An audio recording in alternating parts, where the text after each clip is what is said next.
Hey guys, what's up? It's Wolf Airsoft Gaming, and today we're going to be going over the differences between AEG and HPA platforms and which one you should go with.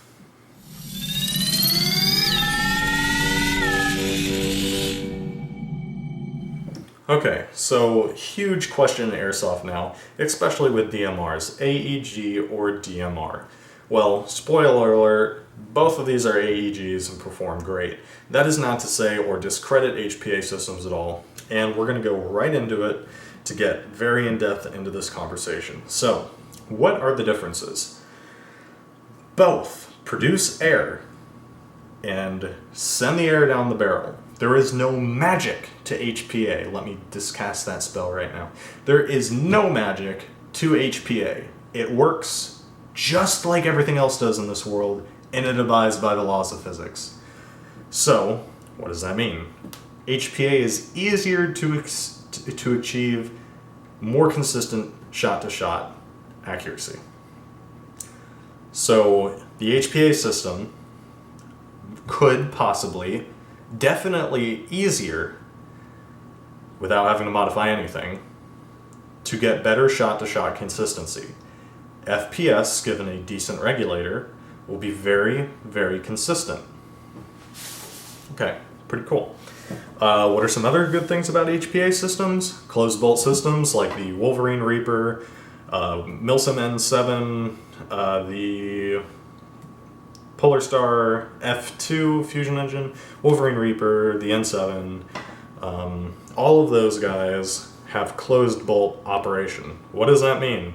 That means that the BB is chambered, and then it waits. And then when you pull the trigger, it fires the BB, retracts the nozzle, loads the next BB in the front of the chamber, and then it sits there. So the BB has longer time in the chamber, which means it's more likely to be placed correctly or more consistently rather, every time that you pull the trigger.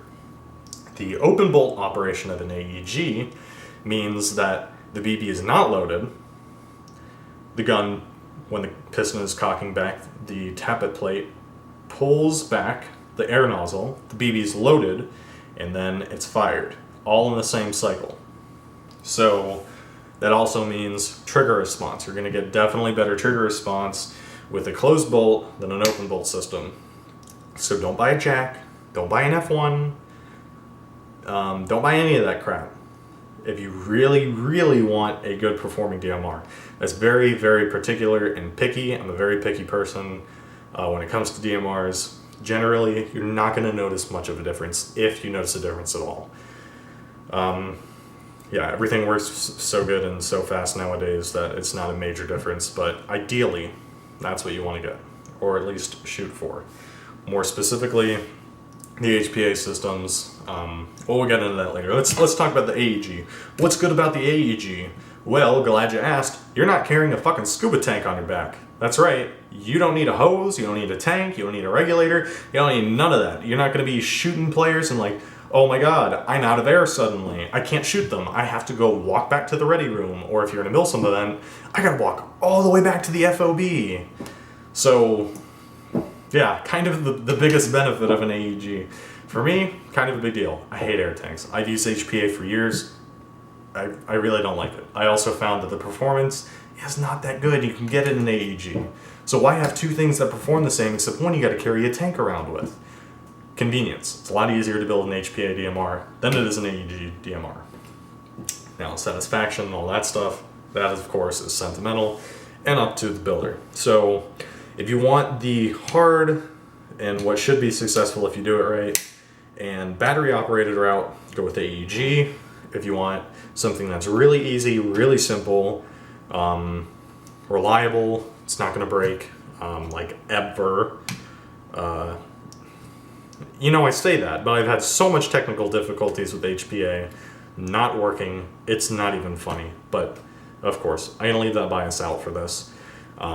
Yeah. Whatever you want to do, totally up for you. Both systems, wonderful platforms to build DMRs with. I have nothing against HPA. It is fantastic. It also enables you to change your cylinder volume, that quote-unquote cylinder volume. In HPA, it's called poppet dwell. This is the amount of air that's able to be released from the system down the barrel What does that mean? Well, if you have a long barrel and using heavyweight BBs, this will never, ever supply the amount of air that you need. And of course, I'm talking like theoretically, I mean, not theoretically, it is physically impossible for this gun to fire my target ammunition without the loss of joule creep. That means that, well, I guess that's for another video too. It's a really in-depth topic, but essentially what it means is you can have enough air to accelerate the BB all the way down the barrel. In this build, it is optimized for this barrel length.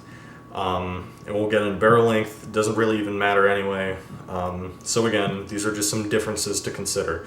If you want to have a really long barrel, it's probably going to hurt you, but if you absolutely need it, you're going to need HPA to push it through. Of course, you can mitigate that by using a shorter barrel with zero downsides because it gives you the same results, but we'll get into that later. So kind of a summary between the two. You can't get blowback with HPA systems. Both of these are blowback AEG systems. Really cool. I like the feedback. I like the feeling of power behind the BBs instead of a quiet fart that's just like whatever. That's personal preference again. But what will HPA have almost every time over an AEG system? You're always going to have it be more quiet. Most of the times it's going to be much faster as far as trigger response. And of course you're going to have flexibility by the push of a button. And it's always going to be easier to build an HPA DMR as far as tuning and settings go than, well, of course you have to deal with alignment issues then, but you know, than an AEG. So, and what will an AEG always have over an HPA DMR? Always not much. You can mitigate the HPA regulator and tank and line with a buffer tube stock that you then can throw. I mean, I think Polar Star just released, I think it's like a 62 cubic inch CO2 HPA stock. Redline has their Gen 2 that accepts 13 cubic inch by 3000 PSI tanks. There's a lot of options to mitigate that, but essentially they're just two different things.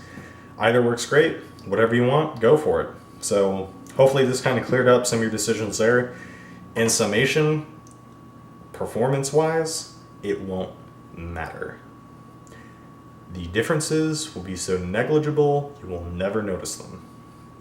Except for the obvious factors, HPA is going to be a lot more quiet, it's going to be a lot easier to set up. That's pretty much it. And you'll always have that adjustable air volume, which is very nice. So that wraps it up for this video of HPA versus AEG in regards to DMR. In the next video, we're going to go further in depth with AEGs into cylinder volume and a few other things.